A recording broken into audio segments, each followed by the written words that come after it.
Yes. It is showtime. I'm Kenny Gould, founder of Hop Culture, creative director at Untapped, all around nice guy, and of course, host of Untapped's Virtual Happy Hour. If you are just joining us, this is the YouTube show where we interview interesting people over beer. Today, we have some very special guests from Surreal Brewing Company. Check out my shirt here. But before we begin, I have a very special announcement. Hop Culture, the company that I started before I joined the Untapped team as well, is nearing 100,000 followers on Instagram. If you haven't heard of Hop Culture, it's a free digital magazine. You can check it out at hopculture.com. And to celebrate this wild occasion, we're launching a pretty rad giveaway for $500 in beer money, which is sweet. Before we begin, I want to play a quick video that will tell you a little bit about the campaign that we're running. And get out that phone, follow Hop Culture Mag on Instagram. Tell me what you're drinking in the comments, and let's roll this tape. Hello and welcome to Hop Culture's YouTube page. I'm Kenny Gould, founder of Hop Culture, and today I have some really special news. Hop Culture is about to hit 100,000 followers on Instagram. This is wild because it seems like just yesterday we took our first picture, which was a poorly lit photo of an Iron City light that I snapped at a Pittsburgh Penguins game. And now here we are just a short time later with 100,000 followers. If you can't wrap your head around the number 100,000, I'm here to help. 100,000 is 31,600 more than the amount of people that will fit inside Heinz Stadium. 100,000 is 90,986 more than the amount of people that will fit inside Cameron Indoor Stadium. It's tiny. It's like a high school gym. Apparently, over 2.4 billion M&Ms will fit inside an Olympic-sized swimming pool, and 100,000 is way less than that. 100,000 is the exact number of hairs on this cat's body. And I know that because we counted, didn't we? Yeah, we counted your hairs. 100,000 is this many people.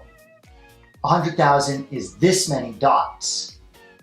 And 100,000 is this many pieces of phone book paper. 100,000 is 99,500 more than the amount of Siberian tigers left in the wild. So donate to the World Wildlife Fund because we share this planet. The bottom line is 100,000 is a lot. And now, thanks to you, that's the number of followers we have on Instagram. If you don't follow us yet, we'd love to see you. Come join us at Hop Culture Mag for all the latest and greatest in craft beer. And if you do follow us already, we want to say thank you by giving one lucky follower the chance to win $500. For more details, visit here. That's it. Subscribe to the channel, follow us on Instagram at Hop Culture Mag, and save the tigers. Cheers.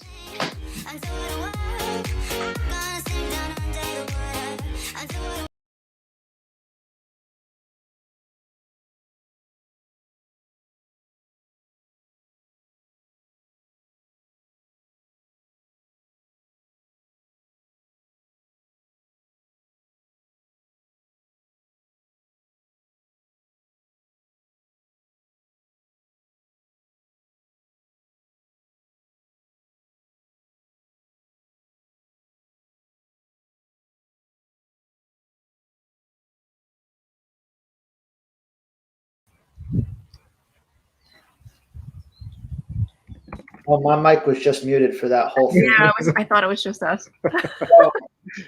I won't repeat myself. I did this really nice intro. I said a ton of nice things about you guys. Thank you. Thank you so much. For those who don't know, this is, there we go, Tammer and Donna, founders of the family-owned and operated non-alcoholic brewery, Surreal, which is what I'm drinking today. Thanks for sending this. Right on, man. Thanks, Ken. We're happy to be here. Awesome. So as somebody who does not have much experience in the non-alcoholic beer realm, ran a beer magazine for 4 years, mostly covering alcoholic beers. What are some of the situations, scenarios, like when are people drinking non-alcoholic beer right now, or when do you guys drink non-alcoholic beer? I drink it all day. All day. I know of a situation that's not okay for She's not non-alcoholic kidding. beer. I do. She's I not do. kidding. She has a beer for breakfast. She has a couple beers for lunch. She has a couple at night after dinner. For sure. I mean, yeah, it has a lot of great properties. I mean, beer is just this really great beverage that brings people together. It's been around since the beginning of time. And there's been a lot of innovations in the craft beer community. And so to have a non-alcoholic beer that you can drink if you're not drinking alcohol it's our dream come true for, and we drink it all the time. It has a lot of electrolytes and stuff, so people do use it as a recovery beverage. They have it for lunch, lunch meetings, something you can have during work. I think one of the things is that we really, and I don't, just if you're new to our brand, so we're one of the few brands out there that have zero sugar, and so what we find is that if you don't have that sugar and you have a drier product, you end up with having more of that thirst quenching that you really want in a beer. And sometimes, especially with the old school NA, you get a lot of that residual sugar. And so that is not something you're going to drink a 6-pack of, like, at least not in one sitting. Yeah. But our beer is pretty smooth in that way. And it is very refreshing. And so that's totally what we were going for when we started the company and when we started even with our very first beer. And we've kind of stuck with that throughout. So I know a little bit about the story, and I know it stems from a very personal place. And I was wondering if you could kind of share the genesis of Surreal a little bit and tell us that story. Yeah, sure. I think back to that time around 2016 and 2017, that whole time period. He was doing some autonomous vehicle stuff, and the kids were 1, 3, and 5 at the time. We have 3 kids.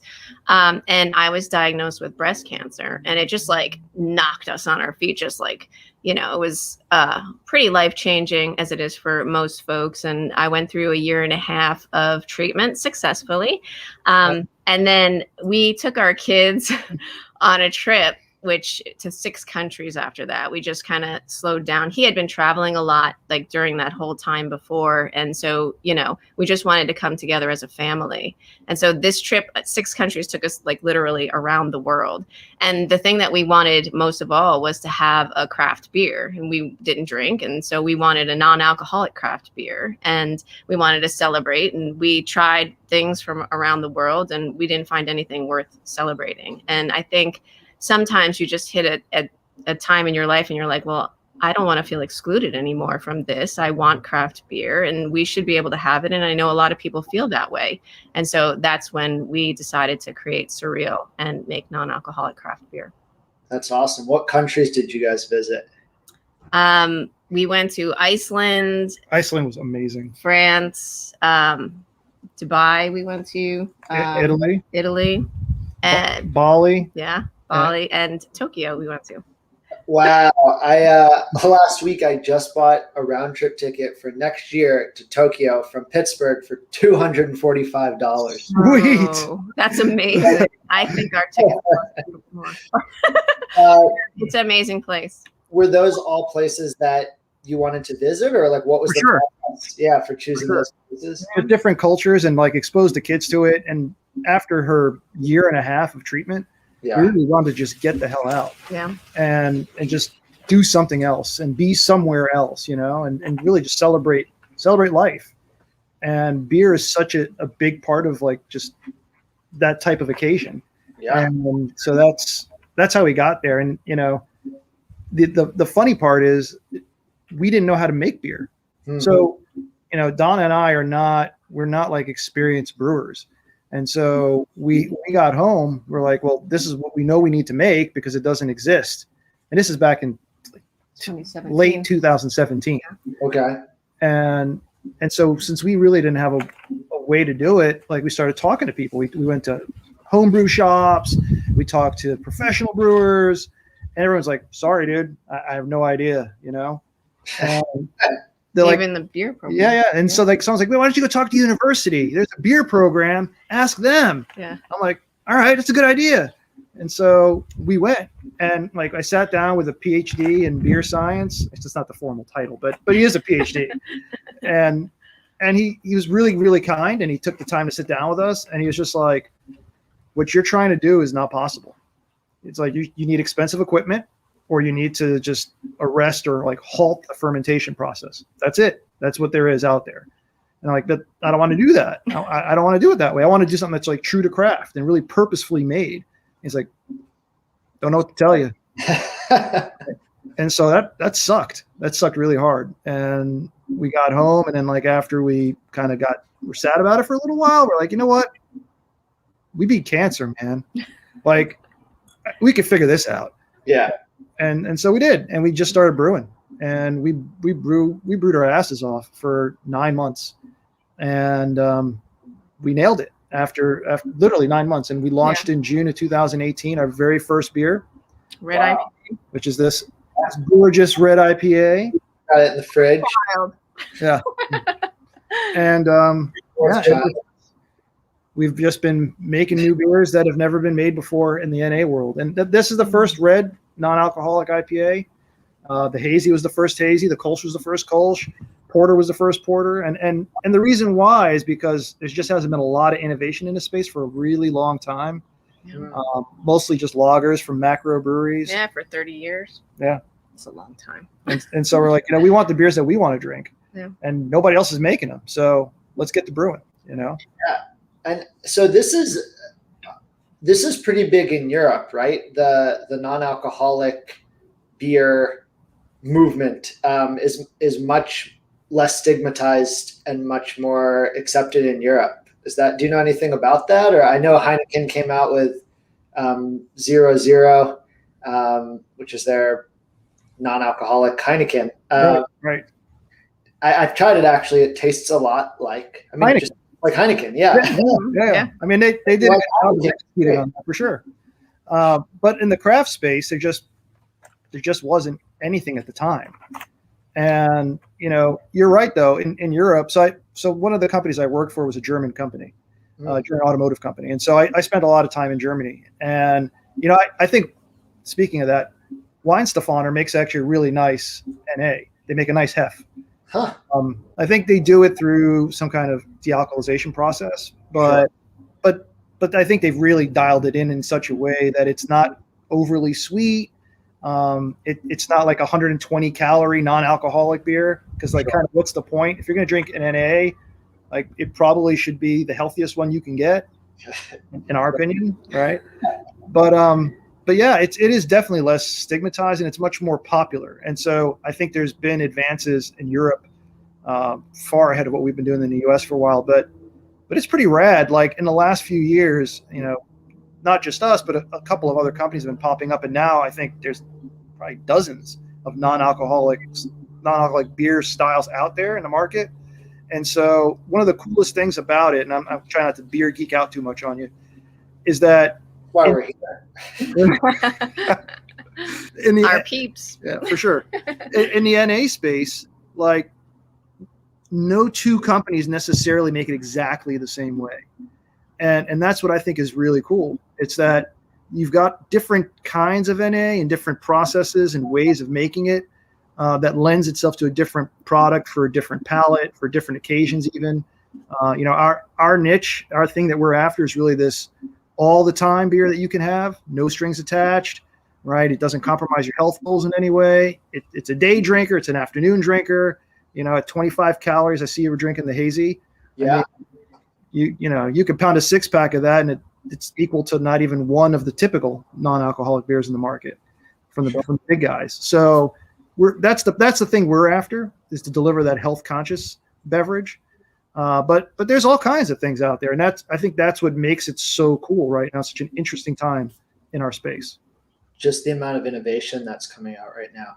Exactly. Now, so, is there the same sense of camaraderie between NA producers that you see in the typical craft beer community? I know here in Pittsburgh, we just had actually right up the street from me, a new brewery launched called Old Thunder. And I went on the first night and I saw brewery owners, local brewery owners it was like a who's who industry night. Everybody, coming out to support the launch of this new brewery, and it felt very much like a community. I mean, that's why I think a lot of us get into craft beer in the first place. Is there that same sense of fraternity or camaraderie specifically within the NA niche, or is that something that's not as much of a factor? You chime in, but I think we're growing, and as a sector, we're like kind of, you don't have that same density that you see now in a very mature, mature craft space where you've got lots of local breweries. For the NA segment specifically, we're just growing, and so there is no other non-alcoholic craft NA. Actually, there wasn't one until maybe very recently in Northern California. We were it. So. Yeah. We have seen, though, a lot of camaraderie with just the craft space in general. Mm-hmm. And, other craft breweries have been really cool. And, we do work with them. We do talk to them. We do hang out with them. Yeah, we've done like local beer walks and different events with the local beer community. And I'm sure that if there was more denser population of NA breweries, they would get together, locally and stuff, too. But, yeah, they've been very welcoming, the craft brewing community, for sure. It's been fun, and I think there would have been a lot more, but we had that year of COVID, so I'm sure things will get back and we'll be doing a lot more stuff. Sure. So I mentioned this, of course, while I was still on mute, but if you have a question for Tammer or Donna, Tammer and Donna, feel free to drop it into the comments and I'll be pulling them up. Otherwise, I'm really interested, so I'm just going to keep asking questions. So you mentioned that Surreal Beer specifically within the niche is made sort of as the health conscious choice, lower sugar, can be used as a recovery drink. I was really interested, and I want an answer from each of you, unless it's the same answer. But, we've been married a long time, so what, 20-something years? Something like that. I'm a lucky man. Yeah. I get to work with my best friend, so I mean, it doesn't get better than that. That's so sweet. Is there an athlete or somebody in the wellness world that you would want to have a non-alcoholic beer with? Who is it and why? Yeah. What's interesting about that question? We are constantly talking about how really extraordinary our customers are. And all the time, we email back and forth. We have an e-commerce platform. And so we kind of have access to customers, which you don't if you just have retail.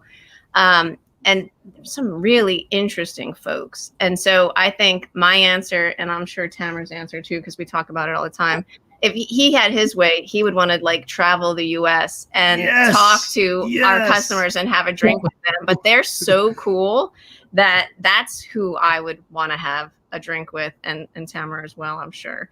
Well, we talked about that. We were seriously going to just get an RV, get the kids in it, do the homeschooling thing, which they do anyway. And then we wanted to just do a big national beer walk, just load up the RV with beer, get a kegerator in there, and then just meet all of our supporters out there wherever they are, because we have some pretty rad customers. Our Dare to Be Different tag is not we live that. Woo! Yes. But I think our supporters, they embody that as well. And it's very much about who we are as a brand, but also what we see reflected in our community. And so they're just super cool. Yeah. Just super cool folks. And honestly, that's who I'm dying to meet and just get out there. Yeah. You know what you could do, and this is something that I imagine would be pretty unique to you guys because it is a non-alcoholic product, is, if I ran a brewery in Pennsylvania and I wanted to throw a keg in the truck and go or post up somewhere in Ohio and run some taps through the side of the truck and work for people, I can't do that unless my beer is registered in the state of Ohio. I have to do TTB, and it's a mess. but I guess you don't have that problem. You really could just put some kegs in a truck, or I mean, I guess I would ask you that question: is there legislation around non-alcoholic beer, or would it be like showing up and serving Gatorade to someone? It's more of the latter. Now, that said, we do not market to minors. It is an adult tasting beverage. And so even though it is non-alcoholic, the TTB doesn't regulate it in that way. Like, they don't tax it. We do make sure, though, that, again, we're targeting the right audience for that. But yeah, technically speaking, the states don't tax it. The federal government doesn't tax it as an alcoholic beverage. There's nothing to stop us from taking it on the road in that way, for sure. That's awesome. And you mentioned, drinking with your customers. And I was really curious, since you have the e-commerce platform and you probably have pretty robust data on who is buying the product. I mean, who is it? What do they look like? Are they younger, older athletes, male, female? Everyone? I mean, like, what is there? A couple, psychographics or do you find it's just all over the map? There's a lot of variety, but I think for a lot of, in the craft beer segment, I think it dominates mostly men. For us, we have an equal amount of men and women that we find are our customers. And age-wise, we have a lot of young folks, but we have, up through 65 as well, and all different sectors, artists, not just athletes, but everybody has, like, they're multidimensional people. So people out of tech, people that are artists, we also have a lot of craft brewery folks who buy regularly from us, some of the larger breweries. As well. So it's all over, really. Small breweries. Yeah. But I think, appeals to a lot of people. And do you ship where do you ship? Across the continental US, all over? Including the US Virgin Islands and Alaska. Wow. Yep. Yep. What about Hawaii? Hawaii, for sure. Yes. And we also do ship for free to any of our US military men and women stationed overseas. We have a Taste of Home program. So if anybody has a friend or family or somebody that they want to ship to, we'll ship it for free, a sampler, Taste of Home. Oh, yeah. Where did that evolve from? That's such an amazing idea. We had some military folks, and we got some feedback how they, we shipped it to them, and they were like, this brings me back home. This moment I can kind of relax and, just forget about everything that's going on here. And just sit back and just feel like I'm home for a little while. And that really spoke to us. And so we just wanted to expand that. That's so cool. Is there a state that you guys are really tracking in right now, or a particular part of the country that you've really seen respond to your product? We ship a disproportionate amount to the Northeast of the U.S., which is fun for us because we're originally from the Northeast. Yeah. Donna, I heard you say one word earlier, and I was going to ask where you were from earlier because I thought it might have been out here somewhere. Jersey. We're from Jersey. I knew it. Yeah, I have a couple words, but other than that. but we've been traveling around the country. Yeah, like we've been a lot of we've places. lived in the South, we lived in Phoenix, and now we live here. But but yeah, it's one of those areas that I would say like probably 70% of our sales. Wow. Online do end up in the northeastern tri-state area: New York, New Jersey, Pennsylvania, Connecticut. So we're doing our part in the Commonwealth of Pennsylvania. Yes, you're doing a good job. That's right. That's right. That's awesome. So you said that the last couple of years have been a really strong period of innovation for NA. And I'm curious where you see that headed. Is this something that you think is going to become much more generally accepted in the US? Are we looking at new technologies that are coming out to make it cheaper and more accessible? I mean, where is the technology headed, and where is the segment headed? Totally, man. It's what we're seeing like a convergence of not just the standard ways of making a non-alcoholic beer, but we're also seeing combinations of those of those methods. And so companies and breweries are trying to like cherry pick what works well, what doesn't work well, and they're playing around with it now in a way that they never did before. And I think, there's been this interest in the consumer segment in a craft non-alcoholic beer that's driving that innovation. Ultimately, I think where it's going to go, and where we hope it goes, is where you can go to your local craft brewery and just get the non-alcoholic version of their flagship IPA or stout or porter or blonde or whatever it is, right? And be able to just have a high quality non-alcoholic offering locally, like you can, with like a lot of coffee places. Right, you get a decaf from the same roastery that makes a caffeinated version, right? And it's not like it tastes any less. It's a high quality roasted fine bean, right? Either way. And so like we want to see craft beer go there, and we're doing our part as best as we can to get a Surreal Beer in folks' hands. But ultimately, I think that's the trend we're going to see, and I hope that's what we end up seeing, just so folks have more options out there. Sure. I know that in California, cannabis, you can't mix cannabis and alcohol, but right. I've seen Lagunitas, for instance, makes Hoppy Refresher, which isn't a beer. They don't advertise it as a beer because it's right. not. It's a non-alcoholic sparkling water. Right. They drive it up the road to ABX, infuses it with cannabis, and then they sell that product in dispensaries around the state as hi-fi hops. Right. I'm interested to know, as people who have a non-alcoholic beer business in California, is that something that you have looked into, or is that something that interests you at all? Sort of combining those two worlds. So, yes and no. So the cannabis is an interesting thing, right? And for us, it wouldn't be the THC side. We would probably stay away from the psychoactive portion of it. Sure. But the CBD piece is really interesting to us. It's something that we've kind of talked about for a little while. And it might be something we do. I'd never say never. Right now, though, we're really super focused on serving the customer base and the demand that we have. We had a few months out there that we've spent more than we really should have being stocked out.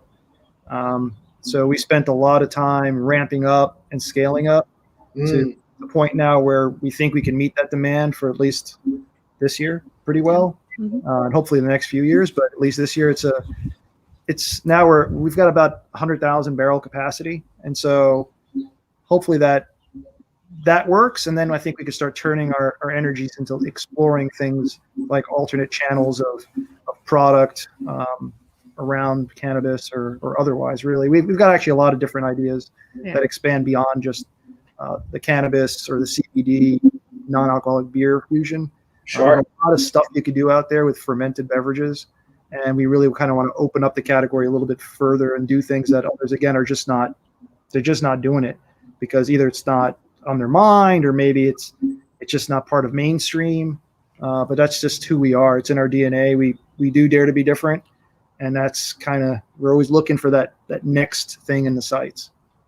Is that you mentioned the 100,000 number? Is that future capacity, or is that is that what you're brewing right now? No, that's what we've scaled up for the ability to do now, because where we were at, we're stocking out way too much, and that's just not where we want to be.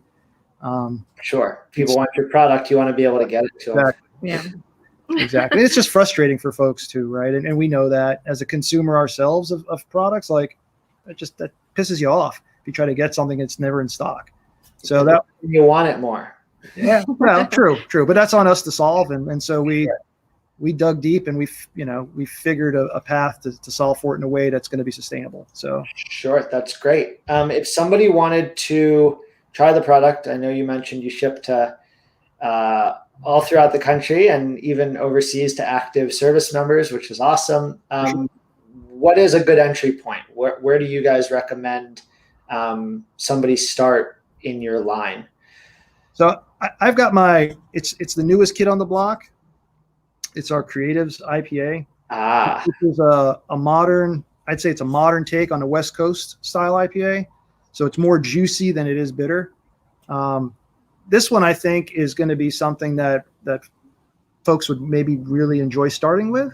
It depends on your taste. Ultimately, if you're not a hophead and you don't really like hops that much, we do have a beer for everybody. So we've got a Kolsch, which is a very easy drinking pale. But I'd say those are pretty good points of entry. I got that here. I can drink two because even though it's a school night, no sugar, no alcohol. This is amazing. 17 calories. I haven't even had dinner yet. And it's even it's gluten reduced too. So it's, we were one of the first gluten reduced options on the market for non-alcoholic. We really want to make sure we're being as inclusive as possible in the product offering that we have. And so that's why we have such a high focus on that zero sugar, gluten reduced, many different options for folks.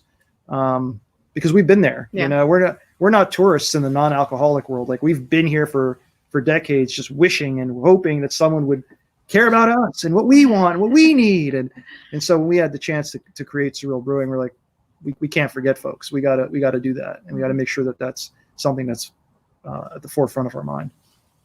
Be the change you want to see in the world. That's right. Yes. I heard that somewhere. Yeah. That's awesome. So where can people find you? What's the best way to interact with you? If people have questions, how do they reach you? What's going on? You can go to our website, www.surrealbrewing.com. We're also on Instagram at Surreal Brewing and Facebook at Surreal Brewing and Twitter at CoSurreal. You can pick us up at many stores nationwide. And if we're not there, please ask for us. Awesome. Is there anything else people should know about? Anything coming down the line that you guys are super excited about that you want people to know about? We're more of like an Apple type company. Like we wait until we get it right and then we launch it. And then you hold a big press event where you invite all the best media. I expect an invitation. I'll see you there. That's awesome. So you're keeping it under wraps for now until you got the next thing. But if people are following you on Instagram, ostensibly, we'll probably drop some Easter eggs and some little clues, as we get closer. That's awesome. Only the most worthy can all the clues and win. This is pretty cool. It's not a question, but it's a really interesting comment. I live in Massachusetts and found that Total Wine in Shrewsbury has some of your beer. All the way from California, which is cool. Can't wait to try some. So, right on. Awesome. Got a new fan in Randy W. So we are all Total Wine nationwide. We have been for a while. They've been a really good partner to us. There's a couple other big chains that we're in as well. That's wild. How did that relationship come about? I have so many more questions all this time. And then you brought that up, and now I'm curious. So we gotta like really tip our hat to Total Wine. They were one of the first large chains to see this coming, and so in 2018, I think it was August of 2018, they picked us up nationwide. At the time, we just had the one style as the red IPA, and it did really well. And then we had a second style and a third, fourth, and they've just been great partners and really good champions of the NA space. I mean, their section, when we first started with them, and we were one of the very few, it was like maybe 3 linear feet or something of shelf space all in the back corner where good luck finding it. And I think now they've really done a really great job of pulling that forward, putting it on end caps. They've doubled or tripled their space for NA. Wow. So they've really been sort of at the forefront of that in terms of the retailers. But a lot of others now are really kind of getting with that and seeing that it's not a fad. Yeah. It's a trend that's going to keep going, because as a society, we don't tend to skew to be less healthy, at least in our desire. We tend to want to be more healthy. And so that's not going away anytime soon. And I think it's the right time and right place. Awesome. Well, Tammer and Donna, thank you so much for joining us for this episode of Virtual Happy Hour. This is great. And I feel great. I'm going to wake up tomorrow, no headache, no stomach ache. It's going to be glorious. Cool. We'll catch up. Thanks for having us on. It was a great time. It was a blast, man. Awesome. Thanks, guys. Thanks. All right. They were awesome. That was great. For everyone here at Untapped's Virtual Happy Hour HQ, thank you for joining us. You can find me on Instagram at HopCultureKen. Definitely like and subscribe to the YouTube channel. We do a new interview every 2 weeks, which is super fun. And don't forget to sign up for the $500 giveaway that I mentioned earlier on the show, hopculture.com/100K giveaway. Until next time, cheers.